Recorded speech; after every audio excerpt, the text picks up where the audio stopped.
মানুষ মারো, তোমরা মানুষ মারো। আহা, যারে মারলা একটুখানি হিউম্যানিটি, বিবেক দিয়ে চিন্তা করো।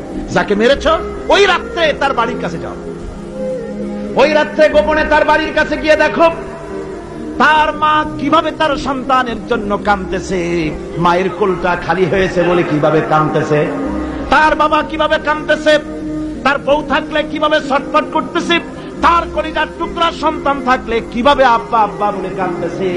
যারে গুলি করে মেরেছো একবার বাড়ির কাছে গিয়ে কান পাচা শোনো। মনে রাখো যুবক, সন্ত্রাসীরা শুনে রাখো, অস্ত্র দিয়া মানুষকে যারা মেরেছো, আল্লাহর কসম করে বলি যেভাবে মেরেছো ওইভাবে তোমাকেও নিহত হতে হবে, কোনো সন্দেহ নাই। বাড়িতে গিয়ে ডায়েরিতে লিখে রাখো আমার কথা। থামুন, বাড়িতে গিয়ে ডায়েরিতে লিখে রাখুন